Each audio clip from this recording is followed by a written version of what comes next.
नमस्कार दोस्तों, नमस्कार। स्वागत है आप सभी का हमारे YouTube चैनल ज्ञान गंगा में। सभी से रिक्वेस्ट है, ज्यादा से ज्यादा शेयर कर दीजिए, कमेंट कर दीजिए और चैनल को सब्सक्राइब कर दीजिए।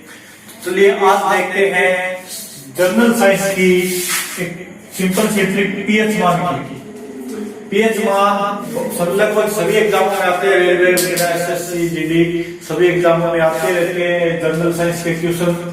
तो यहाँ से आज देखते हैं पीएच मान को याद करने की सिंपल सी ट्रिक। तो ये 10 पीएच मान है, ये आपको सिर्फ 5 मिनट में याद हो जाएगी। आपने देखते हैं सिर्फ 5 मिनट में याद करें पीएच मान वो भी सिंपल सी ट्रिक से। तो चलिए शुरुआत करते हैं। अपना पहला क्वेश्चन है जल का पीएच मान, यानी जल का पीएच मान कितना होता है? वो होता है 7। जल का पीएच मान 7। अब इसे याद कैसे करना है? जल का पीएच मान होता है 7, यानी कि जल हमें 7 दिन चाहिए। सप्ताह के 7 दिन क्या चाहिए हमें? जल। सप्ताह के 7 दिन हमें क्या चाहिए? जल चाहिए। तो जल का पीएच मान फिर क्या हो गया? 7, यानी 7 दिन क्या चाहिए? जल। तो पीएच मान क्या हो गया? 7। अब देखिए नमक का पीएच मान, जल चाहिए तो हमें नमक भी चाहिए खाने के लिए। नमक का पीएच मान भी कितना है? 7। जैसे जल चाहिए वैसे ही हमें नमक भी चाहिए। तो सप्ताह के 7 दिन क्या चाहिए हमें? जल और नमक। तो इन दोनों का पीएच मान क्या हो गया? 7 हो गए। सप्ताह के 7 दिन, सप्ताह के 7 दिन में जल और नमक दोनों चाहिए। तो इन दोनों का पीएच मान हो गया 7। बाकी आते हैं रक्त का पीएच मान, यानी ब्लड। रक्त का पीएच मान यानी ब्लड का पीएच मान, रक्त का पीएच मान होता है 7.4। इसका पीएच मान है 7.4। अब इसको याद कैसे करना है? इसको याद करना है कि रक्त यानी ब्लड डोनेशन के रक्तदान शिविर सप्ताह में कितने दिन होते हैं? 7। सप्ताह में दिन कितने होते हैं? 7। और सप्ताह में 4 दिन क्या लगना चाहिए? ब्लड डोनेशन कैंप लगना चाहिए। सप्ताह में 4 दिन क्या लगना चाहिए? ब्लड डोनेशन कैंप लगना चाहिए। यानी सप्ताह में दिन कितने होते हैं? 7। और 7 में से 4 दिन क्या लगना चाहिए? रक्तदान शिविर लगना चाहिए। रक्तदान शिविर लगना चाहिए सप्ताह में 4 दिन। अब देखिए अगर सप्ताह में 7 में से 4 दिन में ब्लड डोनेशन कैंप लगेगा, रक्तदान शिविर लगेगा, तो क्या होगा? सभी को जिन्हें जरूरत है खून की, या जिन्हें यानी ब्लड बैंक के अंदर भी कोई खून की कमी नहीं होगी, सबको रक्त मिलेगा जिन्हें जरूरत है। तो फिर क्या होगा? किसी के भी आंख में क्या नहीं आएगा? आंसू। किसी के भी आंख में क्या नहीं आएगा? आंसू नहीं आएगा। तो आंसू का पीएच मान भी क्या हो गया?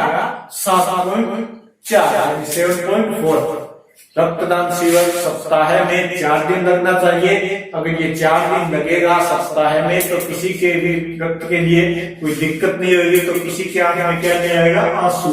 तो यानी कि आंसू और रक्त का पीएच मान क्या हो गया? 7.4। इसको ऐसे याद कर सकते हैं। अब आता है नींबू का पीएच मान।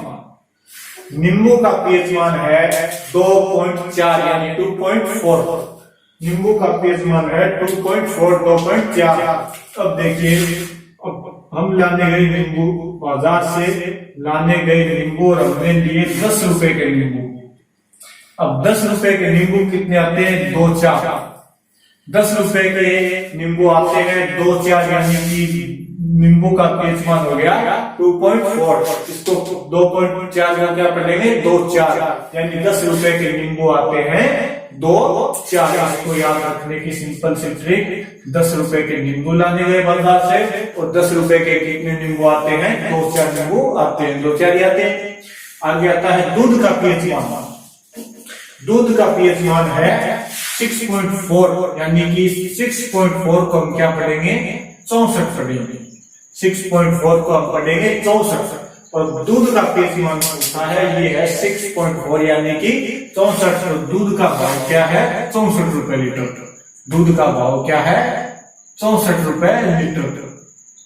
दूध का भाव है 64 रुपए लीटर, तो दूध का पीएच मान क्या हो गया 6.4। अगर एग्जाम में पूछे दूध का पीएच मान, तो दूध का भाव है 64 रुपए लीटर, यानी कि 6.4 दूध का पीएच मान हो गया। इसे याद कर सकते हैं इसको। अब देखिए आगे आता है सिरके का पीएच मान।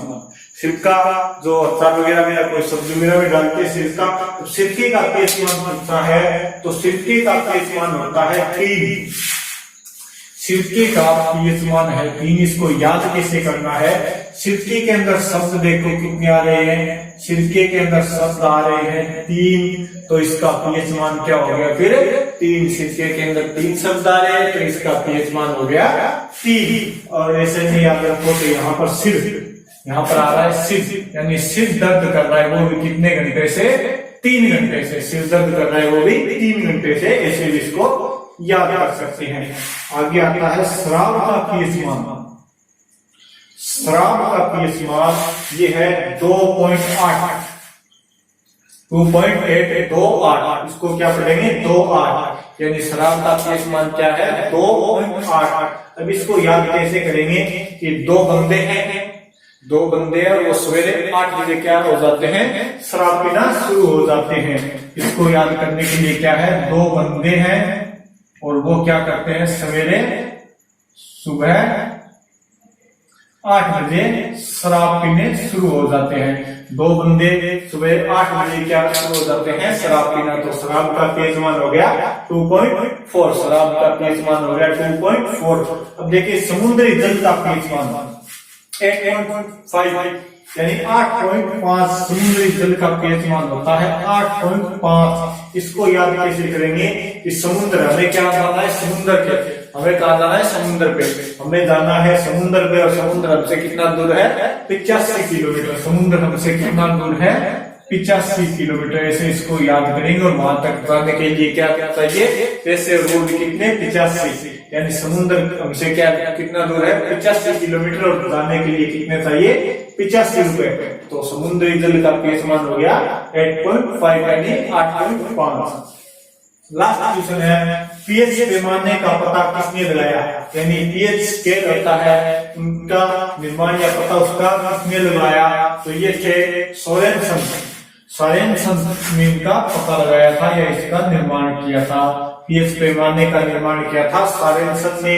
अब इसको याद कैसे रखेंगे, इसके अंदर आ रहा है सारे, इस सोरेनसन के अंदर आ रहा है सारे, यानी सारे यानी सभी को पीएच मान के बारे में किसने बताया, सोरेनसन ने सभी को बताया पीएच मान के बारे में। पीएच मान के बारे में सभी यानी सारे को किसने बताया, सोरेनसन ने सभी को बताया, यानी सारे को बताया, तो सारे का क्या हो गया सोरेनसन। तो ऐसे इसको याद कर सकते हैं, पीएच पैमाने का पता किसने लगाया, सोरेनसन ने। तो ये थे अपने 10 क्वेश्चन, वो भी पीएच मान के ऊपर ट्रिक सही। तो आशा है कि आप सभी को से समझ में आए होंगे। लगभग ये रेलवे एसएससी वगैरह एग्जाम में आते रहते हैं, तो आप सभी से रिक्वेस्ट है ज्यादा से ज्यादा शेयर कीजिए, कमेंट कीजिए, और अगर किसी टॉपिक पे और बनानी है ट्रिक तो उसके लिए भी आप कमेंट कीजिए। Okay, thank you, bye.